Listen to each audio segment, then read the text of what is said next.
देखो अब आगे आज नया टॉपिक स्टार्ट कर रहे हैं इसमें, और वो टॉपिक है आपके पशु औषधियों के प्रकार और उनका उपयोग पढ़ेंगे कि जो भी औषधियां हैं वो कौन कौन से प्रकार की होती हैं और उनका उपयोग किस काम में उनका उपयोग होता है या कब इनका उपयोग करेंगे, वो हमें औषधियां यहां पर पढ़नी है। आज चालू नहीं हुआ कि पूरा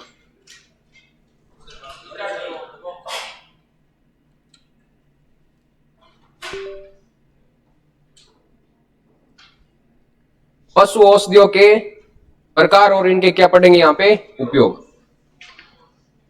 देखो पशु औषधियों के प्रकार के अंदर पहले जो चीजें समझा रहा हूं उनको ध्यान से आपको देखना भी कौन कौन सी है।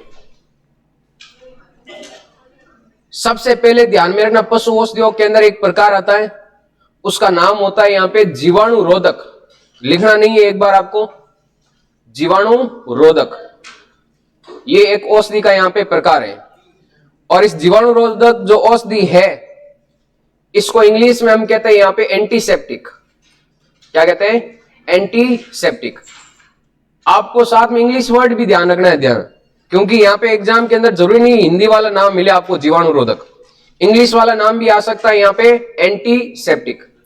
अब पहली बात तो देखो, जीवाणु रोधक मतलब इस दवाई का नाम के अंदर पता चल रहा है भी इसका उपयोग किस लिए करेंगे, जीवाणु, और रोधक का मतलब क्या होगा? रोकना। जो जीवाणु है इस जीवाणुओं की वृद्धि को रोकने के लिए जिन औषधियों का उपयोग किया जाता है उन औषधियों को हम क्या कहते हैं? यहां पे जीवाणु रोधक, या फिर इंग्लिश में उनका नाम क्या हो जाएगा यहां पे एंटीसेप्टिक। क्या हो जाएगा? एंटीसेप्टिक। कई औषधियां ऐसी होती है जो आपके मुख के द्वारा देनी पड़ती है पशुओं को, और कोई औषधि ऐसी होती है जिनको हम घाव के ऊपर उसको हम लगा सकते हैं, मतलब जहां पर चोट वगैरह लगी हुई है घाव के ऊपर लगा सकते हैं। तो ये जो जीवाणु रोधक या एंटीसेप्टिक जो दवाइयां है ना, इनको सिर्फ और सिर्फ ध्यान में रखना, यहाँ पे शरीर के बाहरी अंगों पर यूज कर सकते हैं या बाहरी भागों पर इनको यूज कर सकते हैं। इनको मुख के द्वारा उनके शरीर के अंदर नहीं दिया जाएगा, ध्यान रखना। तो पहली बात तो जीवाणु रोधक या एंटीसेप्टिक दवाइयां कौन सी होती है? जो जीवाणुओं की वृद्धि को रोकेंगे। ध्यान में रखना, एक होता है जीवाणु को नष्ट करना और एक होता है जीवाणु की वृद्धि को रोकना। ये किस में काम आएगी? यहाँ पे जीवाणु की वृद्धि को रोकने के लिए। और इसके अलावा पशु के बाहरी भाग के अंदर इन औषधियों को काम में लिया जाता है। अब इसके अंदर ध्यान में रखना, जब भी जीवाणु होगा ना, अब जीवाणु के कारण शरीर क्या हो जाएगा? लाल हो जाएगा मानो। और जीवाणु की वृद्धि को रोकनी है, तो जीवाणु की वृद्धि को रोकने के लिए एक हमारे पास में किसी को बॉडी लाल को या बॉडी गार्ड को बुलाना पड़ेगा। मान लो भी किसको बुलाना पड़ेगा? बॉडी लाल को। किसको बुलाना पड़ेगा? बॉडी लाल को। अब ये जो बॉडी लाल आएगा ना, बॉडी लाल आएगा तो उसकी वजह से जीवाणु की वृद्धि क्या हो जाएगी? रुक जाएगी। जीवाणु की वृद्धि को ही तो रोकना है। किसको रोकना है? जीवाणु की वृद्धि को रोकना है। और जीवाणु की वृद्धि को रोकना है तो उसके लिए किसको बुलाएंगे हम? यहाँ पे बॉडी लाल को बुलाएंगे। बॉडी लाल के अंदर बहुत से ध्यान में रखना, यहाँ पे बोरिक अम्ल, जीवाणु रोधक या एंटीसेप्टिक जो दवाई है, औषधि है, उसमें एक औषधि का नाम क्या होता है? यहाँ पे बोरिक अम्ल। डी का मतलब हो जाएगा, ये ज्यादातर डी क्या मतलब हो जाएगा? डिटोल। और डिटोल ज्यादातर तो आपके मानव के द्वारा यूज किया जाता है, ये भी आपके एंटीसेप्टिक, लेकिन किसके द्वारा यूज की जाती है? आपके मानव के द्वारा ज्यादा यूज होता है, इसका ध्यान रखना। फिर लास्ट हो जाएगी यहाँ पे लाल दवा। क्या हो जाएगा? लाल दवा। और लाल दवा जो नाम आता है इसका नाम आता है पोविडीन। पोविडीन कई बार लग जाती है, तो आपने देखा ना कि लाल दवा लग का यूज करते हैं, उसके ऊपर पोविडीन नाम आता है, देखना आप। तो पोविडीन जिसके अंदर आयोडीन की मात्रा ज्यादा होती है। किसकी मात्रा होती है? आयोडीन की मात्रा। तो बोरिक अम्ल ध्यान में रखना, एक तो इसमें अंदर एंटीसेप्टिक दवाओं के अंदर बोरिक अम्ल एक तो, और एक क्या हो जाएगा इसके अंदर? डिटोल। एक क्या हो जाएगी इसके अंदर? लाल दवा, जिसको हम क्या नाम दे सकते हैं? यहाँ पे पोविडीन नाम दे सकते हैं। आयो का मतलब हो जाएगा यहाँ पे आयोडीन। आयो का मतलब क्या हो जाएगा? यहाँ पे आयोडीन। और एक इसमें आप याद रखना, ethyl alcohol. Ethyl alcohol. Alcohol भी देखो यहाँ पे जीवाणु रोधक के रूप में यूज होता है। कई बार आप सैनिटाइज देखो, सैनिटाइजर आते हैं ना, एल्कोहल जैसी गंध आती है उसके अंदर, क्योंकि एल्कोहल की मात्रा मिली हुई रहती है। वो जीवाणु की वृद्धि को रोकने का क्या करता है? यहाँ पे कार्य करता है। तो पशु औषधियों के अंदर पहला जो प्रकार होता है वो कौन सा होता है? जीवाणु रोधक, एंटीसेप्टिक। और ये जीवाणु की वृद्धि को रोकेगा, शरीर के बाहरी भागों के लिए इसको काम में ले सकते हैं हम यहाँ पे। और याद रखने का तरीका आपको कैसे ध्यान रखना भी, बॉडीलाल आयो किसकी वृद्धि को रोकने के लिए, जीवाणु की वृद्धि को रोकने के लिए बॉडीलाल आयो। बो का मतलब बोरी कमल हो जाएगा, डी का मतलब डिटोल हो जाएगा, लाल का मतलब लाल दवा, लाल दवा का नाम ही क्या, पोविडीन। और इसके अंदर आयोडीन होता है, तो आयोडीन से एक आप आयोडीन अलग याद रख सकते हो, और एक कौन सा हो जाएगा, एथिल एल्कोहल। ये आपके इन जीवाणु रोधक या एंटीसेप्टिक दवाओं के नाम है। हो जाएगा याद। अब हेडिंग डालो पशु औषधियों के प्रकार व उपयोग, और इसके अंदर पहला प्रकार यहां पे लिखना, किसमें, नहीं लाल दवा में आयोडीन की मात्रा रहेगी, लाल दवा के अंदर आयोडीन की मात्रा रहेगी। और पहला प्रकार आप लिखना इसमें जीवाणु रोधक, जो समझाया था यही मैं लिखवा रहा हूं आपको। और इंग्लिश नाम भी आप लिख लेना जरूर यहां पे, एंटीसेप्टिक, एंटीसेप्टिक, जीवाणु रोधक या एंटीसेप्टिक।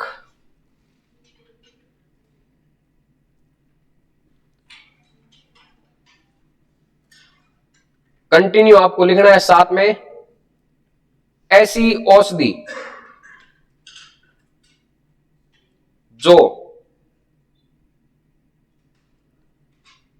जीवाणुओं के संक्रमण, जीवाणुओं के संक्रमण या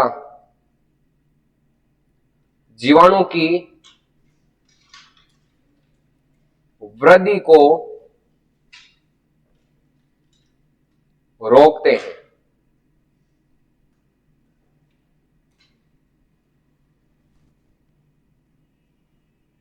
जीवाणु के संक्रमण या जीवाणु की वृद्धि को रोकते हैं, लेकिन पूर्णतया उन्हें नष्ट नहीं करती, पूर्णतया उन्हें नष्ट नहीं करती है। पूर्णतया नष्ट नहीं करेगी, सिर्फ उनकी वृद्धि, ग्रोथ को रोकने का काम करेगी, ठीक है ना। ऊपर नष्ट करके बताइए, नष्ट नहीं करेगी, सिर्फ वृद्धि को रोकेगी, ध्यान रखना। नष्ट, अच्छा ये लिख दिया क्या, नष्ट नहीं करती है, मतलब मारेगी नहीं उनको, सिर्फ और सिर्फ उनकी ग्रोथ को एक बार रोक देगी, आगे ग्रोथ नहीं होने देगा, वो बैक्टीरिया का नंबर नहीं बढ़ने देगा इसमें। इसी के अंदर नेक्स्ट लाइन आपको लिखनी है,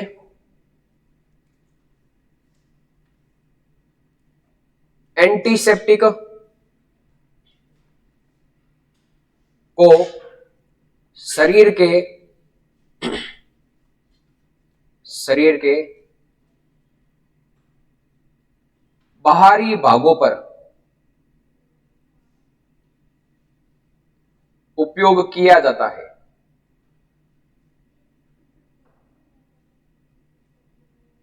बाहरी भागों पर उपयोग किया जाता है,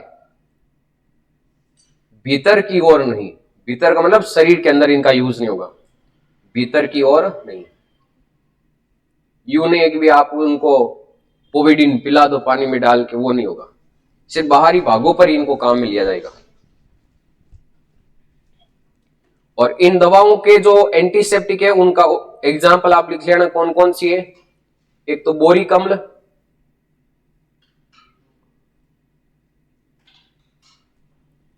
डिटोल,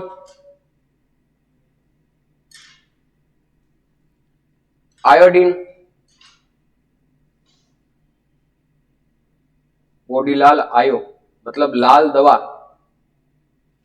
और लाल दवा का अगर आप इसमें साइंटिफिक नेम देखते हो ना, तो वो होता है पोटेशियम पर मैग्नेट, पोटेशियम पर मैग्नेट।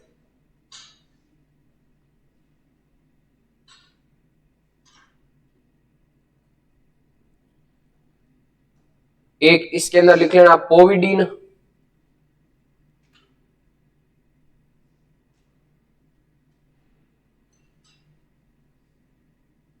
पोविडीन आयोडीन ये दोनों साथ में लिख लेना, पोविडीन आयोडीन। और एक हो जाएगा इसमें एथिल एल्कोहल, एथिल एल्कोहल। इन औषधियों के नाम जरूर ध्यान रखना, डायरेक्ट नाम से ज्यादातर पूछा जाता है या फिर उनका उपयोग पूछा जाता है कि जीवाणु रोधक या एंटीसेप्टिक के अंदर कौन सी दवाओं का यूज होगा। तो ये नाम याद है तभी आप वहां पे सही कर पाओगे ऐसे ऑप्शन।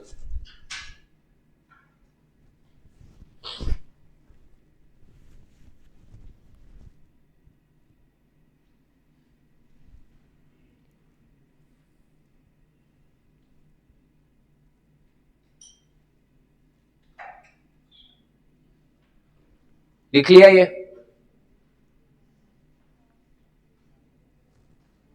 अब ये लिख लिया तो अब आगे देखो दूसरा बता रहा हूं मैं। पहले इसको समझना है, याद कैसे करना, और उसके बाद में मैं आपको लिखूंगा। दूसरा जो औषधि के अंदर जो प्रकार के अंदर है वो उसके अंदर होता है डिस इन्फेक्टेंट। और इन्फेक्टेंट का मतलब होता है इन्फेक्शन से रिलेटेड, जिसको हम कहते हैं यहां पे प्रति संक्रामक, प्रति संक्रामक।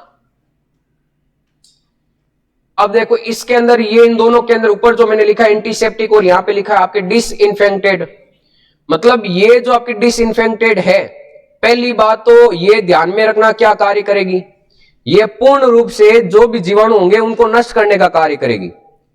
एंटीसेप्टिक नष्ट नहीं करेगी, सिर्फ उनकी वृद्धि को रोकने का कार्य करेगी। लेकिन जो आपके यहां पे प्रति संक्रामक है, ये जीवाणु को क्या करेगी, ये तो पूर्ण रूप से नष्ट करेगी। अब ऐसा समझो आप यहां पे भी जीवाणु जब नष्ट नहीं होंगे तो जो बॉडी लाल है वो कहीं और जाएगा और वो फिर के चूना लेकर आता है, फिर के क्या करता है, चूना लेकर आता है। बॉडी लाल है वो फिर के चूना लेकर आता है। फिर का मतलब हो जाएगा यहां पे फिनोल, क्या हो जाएगा, फिनोल। और इस फिर का मतलब हो जाएगा फिनाइल, क्या हो जाएगा, फिनाइल। और चूने का यूज किया जा सकता है एक तो यहां पे, और लायो, फिर चूनो लायो, लायो का मतलब हो जाएगा यहां पे लाइजोल, क्या हो जाएगा, लाइजोल। ये औषधियां किसके अंदर आएगी, यहां पे प्रति संक्रामक के अंदर आएगी। किसके अंदर आएगी, प्रति संक्रामक। फिनाइल, फिनोल, चूना और एक लायो का मतलब लाइजोल। जब बॉडी लाल से मानव भी आपके बॉडी लाल से जीवाणु की वृद्धि नहीं रुकी, सिर्फ वो आपकी उनको नष्ट नहीं कर पाए, सिर्फ वृद्धि को ही रोक पाया, तो नष्ट करना है पूर्ण रूप से, तो वो फिर के क्या लेकर आएगा, चूना लेकर आएगा। तो फिर चूना ले आया हूं, मतलब फिर का मतलब फिनोल, फिर का मतलब फिनाइल, और एक तो चूने का यूज किया जा सकता है, और एक लायो का मतलब क्या हो जाएगा, लाइजोल। हो जाएगा याद, कंटिन्यू याद रखना आपको। पहला इसके अंदर होता है आपके यहां पर एंटीसेप्टिक, और दूसरा होता है यहां पे डिसइंफेक्टेड, मतलब प्रति संक्रामक, जो जीवाणु को पूर्ण रूप से क्या करेगा, यहां पर नष्ट करेगा। अब आप लिखो इसके अंदर नेक्स्ट डिटेल, और इसको भी ध्यान में रखना, शरीर के भीतर यूज नहीं किया जाएगा, इसको भी शरीर के बाहरी भागों पर ही यूज किया जाता है, जहां पर घाव वगैरह है वहां पर लगाया जाता है। ज्यादातर आप देखना यहां पे इस लंपी स्किन के अंदर जो पशु थे उनके ऊपर घाव बन जाते थे, और उनके ऊपर ज्यादातर किसका यूज किया जाता था, पोविडीन का यूज किया जाता था, क्योंकि ये घाव को जल्दी से ठीक कर देता है। अब इसमें लिखो आप प्रति संक्रामक के अंदर, या इसका एक और नाम लिखो तो साइड में और लिख लेना कोष्टक में, इसको रोगाणुनाशक भी कहते हैं, रोगाणुनाशक या जीवाणुनाशक, रोगाणुनाशक या जीवाणुनाशक।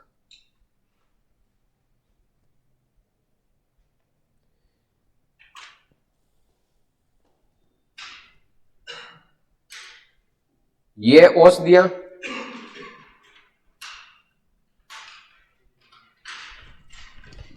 रोगाणुओं को, ये औषधियां रोगाणुओं को पूर्णतया नष्ट कर देती है,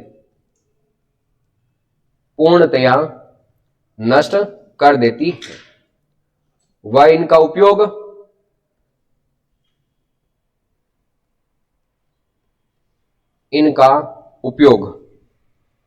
भी शरीर के बाहर किया जाता है। इनका उपयोग भी शरीर के बाहर किया जाता है।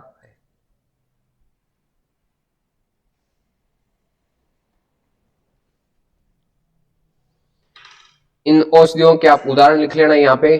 फिनाइल, फिर सुनो लाइव, फिनाइल, फिनोल।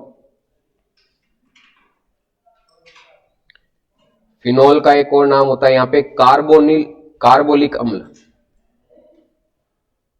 कार्बोलिक अम्ल। एक हो जाएगा इसके अंदर चूना और एक हो जाएगा लाइजोल। ये लिखो।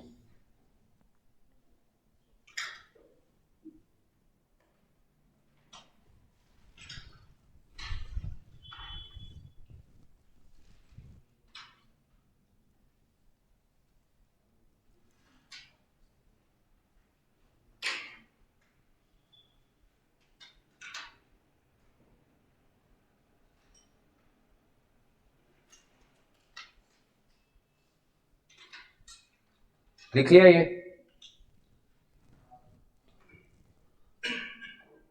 और अगला जो नाम आता है वो आपने नाम सुना भी होगा। उन औषधियों का नाम होता है यहां पे एंटीबायोटिक्स। एंटीबायोटिक्स। अब आप ये बताओ, ये जो एंटीबायोटिक्स है, क्या इनको शरीर के भीतर यूज कर सकते हैं या नहीं कर सकते? हम भी टेबलेट लेते हैं ना एंटीबायोटिक्स। तो पहली बात तो प्रतिजैविक या एंटीबायोटिक जो औषधियां होती है इनको शरीर के भीतर यूज किया जा सकता है। और एंटीबायोटिक के अंदर आपको पूछे सबसे पहली एंटीबायोटिक कौन सी बनाई गई थी, बताओ। सबसे पहले प्रतिजैविक औषधि कौन सी बनाई गई थी, उस प्रतिजैविक औषधि का नाम बताओ।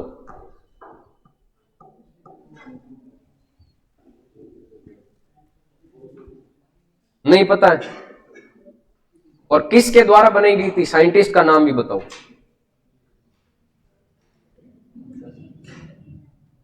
सबसे पहले जो औषधि बनाई गई थी वो ध्यान में रखना पेनिसिलिन है। कौन सी? पेनिसिलिन। और साइंटिस्ट का नाम किसके द्वारा बनाई गई थी, तो ध्यान रखना अलेक्जेंडर फ्लेमिंग के द्वारा। अलेक्जेंडर फ्लेमिंग के द्वारा सबसे पहली प्रतिजैविक औषधि जो एंटीबायोटिक्स तैयार की गई थी उसका नाम है पेनिसिलिन। और किसके द्वारा तैयार की गई थी, साइंटिस्ट का नाम है अलेक्जेंडर फ्लेमिंग। तो एंटीबायोटिक्स जो औषधियां हैं, आप इन नाम के पीछे जो प्रतिजैविक औषधियां है ना, हमेशा इन नाम के पीछे या तो आपको माइसिन नाम मिलेगा। क्या नाम मिलेगा? माइसिन। या इन नाम मिलेगा, ज्यादातर इन, या साइक्लिन, क्लीन, ये नाम मिलेगा। तो वो हमेशा कौन सी औषधियां होगी यहां पे? प्रतिजैविक या फिर एंटीबायोटिक औषधियां होगी। इनके अंदर आप सिर्फ आयोडीन को छोड़ो और बाकी के अंदर देखो, ये कोई ऐसा नाम मिल रहा है क्या, माइसिन या इन या क्लीन? नहीं मिल रहा है ना। तो वो हमेशा औषधियां कौन सी होगी यहां पे? एंटीबायोटिक या फिर प्रतिजैविक औषधियां होगी। डायरेक्ट इसमें से याद करने का कोई तरीका नहीं, यही तरीका उनको पहचानने का कि प्रतिजैविक औषधियां कौन सी होगी। सबसे पहले एंटीसेप्टिक पढ़ा था। एंटीसेप्टिक के बारे में बाद में हमने पढ़ा था यहां पे डिसइंफेक्टेड, प्रतिसंक्रामक। तो पहले में बोडीलाल और फिर यहां पे फिर चूनो लायो। बो का मतलब बोरिक अम्ल, डी का मतलब डिटोल, लाल का मतलब लाल दवा, और इसके अंदर एक पोविडीन या आयोडीन याद रख सकते हो, ठीक है। और एक एथिल एल्कोहल या सैनिटाइजर तौर पे आप उसको सैनिटाइजर को याद रख सकते हो। अब उससे अगर जीवाणु की वृद्धि नहीं रुकी या जीवाणु नष्ट नहीं हुए तो उसके बाद में कौन सा आएगा यहां पे? प्रतिसंक्रामक। तो फिर के क्या लेके आएगा? चूना। फिर का मतलब हो जाएगा फिनोल, फिर का मतलब हो जाएगा फिनाइल, और चूने का चूना, और लायो का मतलब क्या हो जाएगा? लाइजोल। तो ये आपकी किस्म हो जाएगी यहाँ पे डिसइंफेक्टेड या फिर प्रतिसंक्रामक के अंदर हो जाएगी। फिर अगला यहाँ पे एंटीबायोटिक्स या फिर प्रतिजैविक, और इनके अंदर हमेशा ध्यान में रखना, ये पहली बात तो शरीर के भीतर इनको यूज किया जाता है और जीवाणु को नष्ट भी करेगा। और इसके अलावा इन औषधियों के नाम के पीछे हमेशा माइसिन या इन या फिर क्या नाम मिलेगा आपको? क्लीन नाम मिलेगा। तो लिखो अब इसको साथ में आप।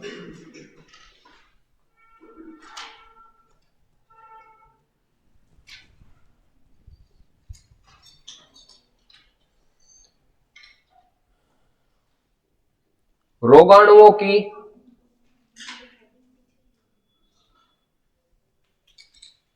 वर्दी को रोककर, वर्दी को रोककर उन्हें नष्ट करती है, उन्हें नष्ट करती है।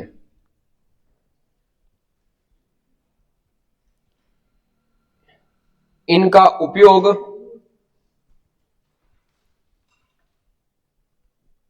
शरीर के भीतर किया जाता है, इनका उपयोग शरीर के भीतर किया जाता है। एग्जाम्पल आप इनके लिख लेना, मैं लिखवा देता हूं। एक तो पेनिसिलिन,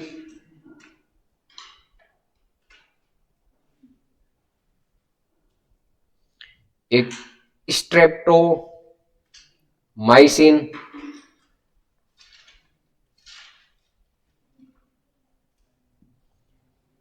क्लोरमफेनिकोल, क्लोरमफेनिकोल,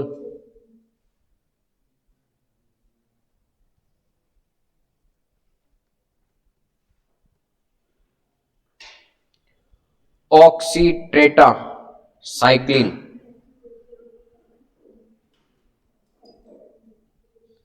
ऑक्सीट्रेटासाइक्लिन, एंड्रोफ्लोक्सासिन, एंड्रोफ्लोक्सासिन। ये 5 औषधियों के नाम किसके अंदर याद रखने आपको? एंटीबायोटिक्स या फिर प्रतिजैविक के अंदर याद रखने।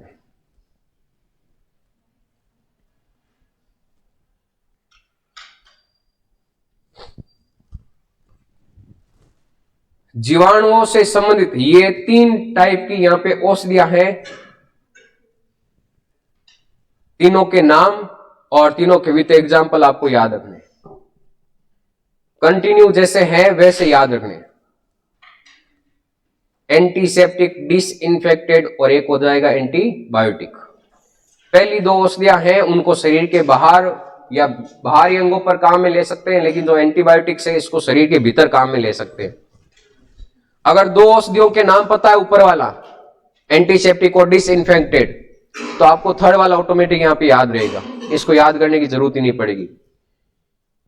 हमेशा इसके अंदर एंटीबायोटिक के अंदर इन या माइसिन या साइक्लिन नाम देखने को मिलेगा, ज्यादातर ध्यान रखना।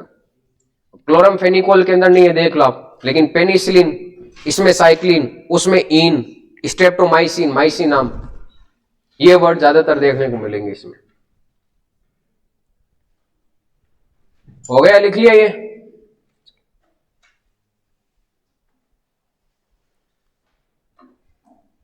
अगला है यहां पे 4 नंबर, 3 पढ़ ली। रेचक या इंग्लिश में इसका नाम होता है परगेटिव, स्पेलिंग PURGATIV, परगेटिव बोलते इसको, रेचक या परगेटिव। पहले आप एक लाइन लिखो इसमें साथ में। जब पशु को कब्ज हो जाता है, कब्ज तो जानो ना, मतलब भैंस ने पोटो कौन उतरे भाई, मान भी आपको दिन में कौन करियो या 2 दिन हुईगा, 3 दिन हुईगा, पोटो कौन करियो, वो कब्ज ही तो होगी यहां पे। जब पशु को कब्ज होता है तो अरे मान भी थे लागा कहीं लागू पका, ठीक है, और बट थांगन कोई कह दी भी मारे भैंस है, फोटो कौन करे, काई करनो बताओ, या कोई गाव हुई को कोई दवाई दो। अब मान लो थांगू ऊपर जी को है और LSA वगैरह मोगटी गियोड़े बारे काई करो, पच किसी दवाई दे भी ने,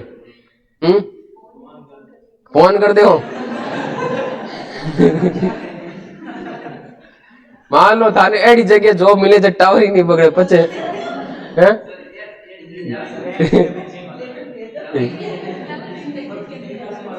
तो कहते भाई अब दवाई तो अच्छे ध्यान तो रखनी पड़ी ना।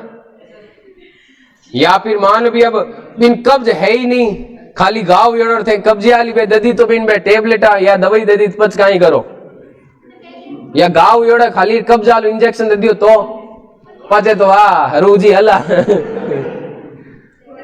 तो वो थोड़ा आप ध्यान रखना यहाँ पे, ठीक है। जब पशु को कब्ज होता है तो रेचक या विरेचक दवाइयां दी जाती है, रेचक या विरेचक दवाइयां दी जाती है। मतलब इनकी एक कैटेगरी अलग अलग, भी विरेचक टाइप की कैटेगरी, विरेचक दवाइयां दी जाती है। जो मल को, और हिंदी हली लिखो, लिख लीजिए फोटो, मल को बाहर निकालती है, जो मल को बाहर निकालती है।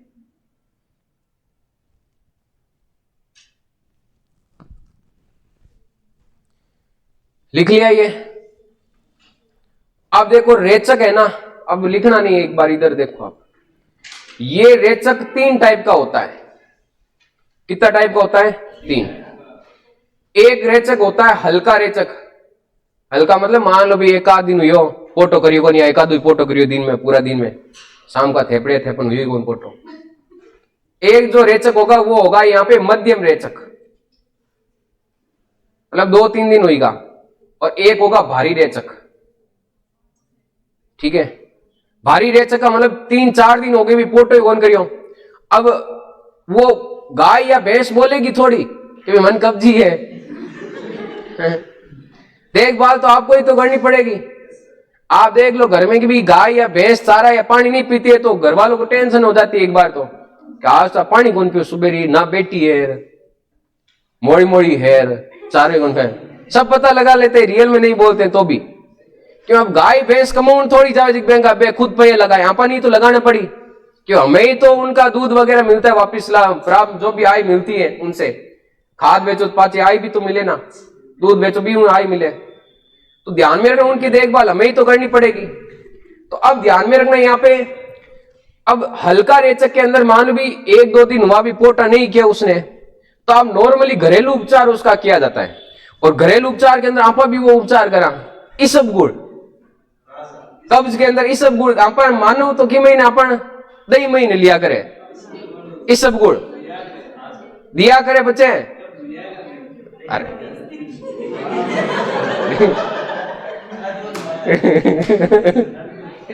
कब्ज को खोलने के लिए, मतलब गाय या भैंस को पोटो कराने वास्ते अगर हल्का उसके अंदर ध्यान में रखना भी हल्का रेचक है तो उसके लिए इसको इसब गुड़ दिया जाता है।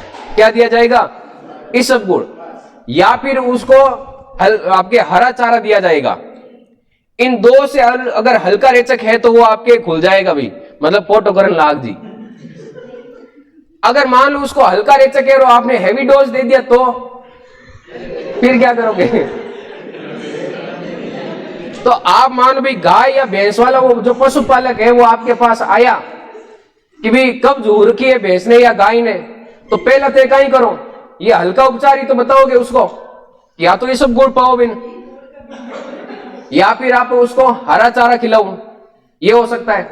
फिर उससे भी मान भी फर्क नहीं पड़ा तो फिर कौन सा उपचार अपनाया जाएगा? मध्यम रेचक का उपचार अपनाया जाएगा। और मध्यम रेचक के अंदर भी यहाँ पे मान लो भी आपके ठीक नहीं हुई, फिर भी पोटा नहीं किया उसने, तो फिर हेवी डोज देना पड़ेगा उसको, तो फिर तो हेवी डोज से पोटा करेगी करेगी। कहीं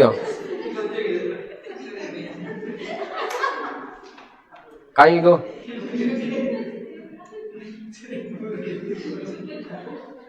रेचक कितने टाइप का हो गया भाई? 3 टाइप का।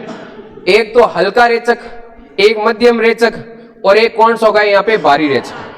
हल्के रेचक के अंदर घरेलू उपचार करते हैं तो इसके अंदर औषधियों के अंदर एक नॉर्मली आप इसबगुल और एक आप इसमें हरा चारा, ये दोनों देने हैं हल्के रेचक के अंदर, ध्यान रखना। फिर अगला कौन सा है यहाँ पे? मध्यम रेचक। मध्यम वर्ग के जो लोग होते हैं ना, वो ध्यान में रखना, मध्यम वर्ग के लोग वो एक तो बहुत आलसी होते हैं। आलसी का मतलब वो सोचते भी क्या है, गाय भैंस एक दो दिन में ठीक हो जाएगी, ये तैसे ही पोटा नहीं हुआ होगा, कोई गड़बड़ हो गई होगा या पानी वगैरह कम पिया होगा। तो ऐसी कंडीशन में अगर अब ध्यान में रखना, मध्यम वर्ग के जो लोग हैं ना वो आलसी होते हैं, और आलसी होते हैं तो वो खुद के लिए खाना भी तो कैसे बनाएंगे, खाना नहीं बनाएंगे तो वो अपने लिए क्या बनाते हैं, मैगी बनाते हैं। क्या बनाते हैं? मैगी बनाते हैं। और मैगी बनाते हैं तो उस मैगी को लाल करना है। कैसा करना है? लाल, मतलब रेड कलर की करनी है। तो रेड कलर की करने के लिए उसमें सॉस डालते हैं। क्या डालते हैं? सॉस। मध्यम वर्ग के लोग कैसे होते हैं? आलसी। आलसी मतलब वो खुद के लिए खाना नहीं बनाएंगे, क्या बनाएंगे भाई? मैगी बनाएंगे। और आलसी होंगे तो वो उस पशु को डॉक्टर के पास भी नहीं लेके जाएंगे, ना डॉक्टर को बुलाएंगे। तो अब उस मैगी को रेड बनाना चाहते, रेड कलर की करना चाहते, तो वो उसमें क्या काम में लेंगे भाई? सॉस काम में लेंगे। मध्यम वर्ग के लोग आलसी। आलसी का मतलब ध्यान रखना, अलसी का तेल। अलसी का तेल। अगर मध्यम रेचक हो रखा है तो एक तो क्या काम में लेना है? अलसी का तेल। मैगी का मतलब आपको ध्यान में रखना MgSO4, magnesium sulphate. Magnesium sulphate. और रेड कलर, रेड से आप ध्यान रखना अरंडी का तेल। अरंडी का तेल, या तो ये काम में लोगे।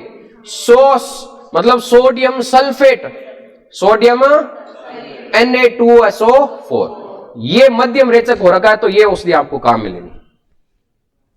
आपके एक तो अलसी का तेल, अरंडी का तेल, मैग्नीशियम सल्फेट, और एक कौन सा हो जाएगा? Sodium sulphate. मध्यम वर्ग के लोग आलसी होते हैं तो अपने लिए खाना ना बनाकर क्या करेंगे? मैगी बनाएंगे। और आलसी होंगे तो पशु को कौन लेके जाएगा भाई? डॉक्टर के पास, वो देखेगा ठीक हो जाएंगे ये तो। और उस मैगी को अब रेड कलर का बनाना है तो उसमें क्या डालेंगे? सॉस। तो सबसे पहले आलसी का मतलब अलसी का तेल, मैगी का मतलब MgSO4, मैग्नीशियम सल्फेट। और अब उसको रेड कलर का बनाना है तो रेड का मतलब अरंडी का तेल, और सॉस डालना है मतलब सोडियम सल्फेट। मतलब सॉस डालने से वो रेड कलर की हो जाएगी। तो ये मध्यम वर्ग, सॉरी आपकी मध्यम रेचक हो रखा है तो ये उसने आप ध्यान में रखना, इसके अंदर याद रह जाएगी। हल्के के लिए तो नॉर्मली इसबगुल, और एक क्या हो जाएगा? हरा चारा। और मध्यम के अंदर यहाँ पे क्या हो जाएगा? अलसी का तेल, MgSO4, अरंडी का तेल, और एक क्या हो जाएगा? सॉस। याद रहेगा ये। अब अगला है इसके अंदर कौन सा रेचक? भारी रेचक। भारी रेचक मतलब 3-4 दिन होगा पोटो नहीं करियो हम दई, भैंस ना चारो खावे ना पानी पियो क्योंकि आगे पेट भरियो है। अब ऐसी कंडीशन में क्या होगा?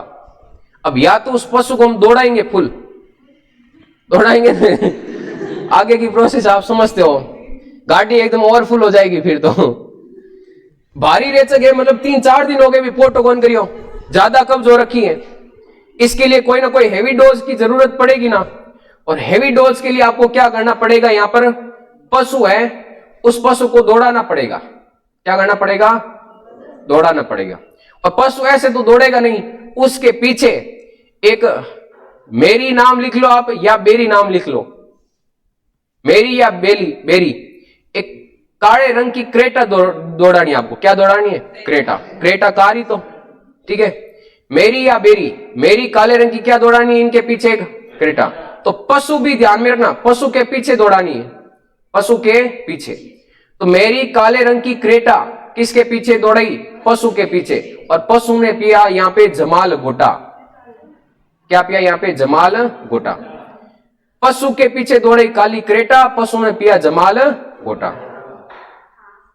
क्या हुआ? पशु के पीछे दौड़ी काली क्रेटा, पशु ने पिया जमाल। इनके अंदर ये औषधि आ जाएगी, भारी औषधि सारी। अब भारी औषधियों के अंदर पशु ने क्या पिया? जमाल घोटा। और पशु ने क्या? पोटा। मेरी काली क्रेटा पशु के पीछे दौड़ाई, पशु ने पिया जमाल घोटा, और पशु ने क्या? पोटा। पोटा ही तो करवाना है उसको। तो भारी रेचक के अंदर देखो अब कौन कौन सी औषधि आएगी। यहां पे आ रहा है बेरी काले रंग की क्रेटा। बेरी काले रंग की मतलब बेरियम क्लोराइड। बेरियम क्लोराइड का फॉर्मूला लिखूं तो BaCl2 होता है। नाम डायरेक्ट क्या लिखते हैं यहाँ पे? बेरियम क्लोराइड, ये नाम लिखते हैं, ध्यान में रखना। बेरियम क्लोराइड एक तो ये होता है। इसके बाद में यहाँ पे क्रेटा का मतलब क्रोटन का तेल। क्रोटन, कॉटन नहीं है, क्रोटन का तेल, गूगल पे सर्च करना, ठीक है। क्रोटन का तेल, काम की चीजें वो आप कभी सर्च नहीं करते, बिना फालतू की चीजें बहुत सर्च कर लेते हो, जो नहीं मिलती वही सर्च कर लोगे आप तो। क्रोटन का तेल। आगे देखो इसके अंदर, ये क्रोटन का तेल होता है ना, इसी को हम कहते हैं यहाँ पे जमाल गोटा, इसी को क्या कहते हैं यहाँ पे, जमाल गोटा। बस ये आपको इसमें तीन ही नाम ध्यान रखने, बेरियम क्लोराइड, क्रोटन का तेल, और क्रोटन के तेल को हम क्या कहते हैं यहाँ पे, जमाल गोटा। अब देखो हम क्या पढ़ रहे हैं यहाँ पे, रेचक। रेचक का मतलब पशु को क्या हो रखी है, कब्ज कितने प्रकार की, तीन। एक तो हल्का रेचक, एक मध्यम रेचक, और एक कौन सा हो सकता है, भारी। हल्के रेचक के लिए इसबगोल, इसबगोल, और एक क्या काम में ले सकते हैं, हरा चारा। और एक ध्यान में रखना, मध्यम वर्ग के लोग अलसी का तेल, एक अरंडी का तेल, एक मैग्नीशियम सल्फेट और एक सोडियम सल्फेट। भारी के अंदर, भारी ध्यान में रखना, बेरी काले रंग की क्रेटा, बेरी काले मतलब बेरियम क्लोराइड, और क्रेटा मतलब क्रोटन का तेल। उस क्रोटन के तेल को हम क्या कहते हैं, जमाल गोटा। याद हो जाएगा, ठीक है। ये हम पढ़ेंगे, मतलब इसको कल डिटेल से करेंगे। एक बार मैं थोड़ी बुक खोल देता हूं इसके अंदर, ध्यान रखना भाई इनको, है ना। औषधि बहुत इंपॉर्टेंट है। पहले हमने जीवाणु से संबंधित पढ़ी थी, तीन औषधि जीवाणु से संबंधित तो थी, और उसके बाद में नेक्स्ट जो 4th नंबर पढ़ी थी वो कब्ज से रिलेटेड है, जिसको हम रेचक, या फिर उन औषधियों को हम किस नाम से जानते हैं, यहाँ पे विरेचक के नाम से जानते हैं।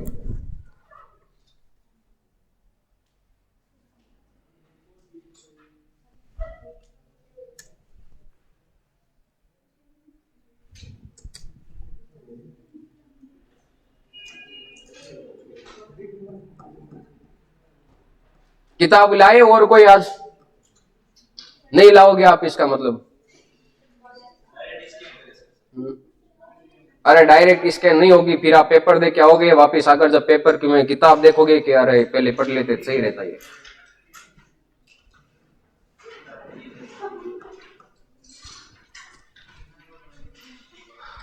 खुल जा सिम सिम।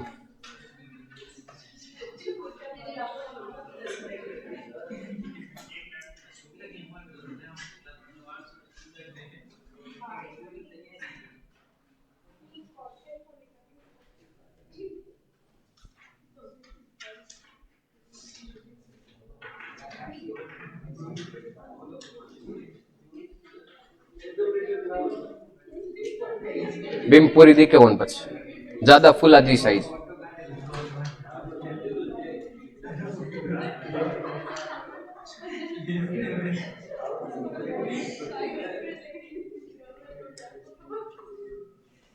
काम के टाइम ये ओपन नहीं हो रही।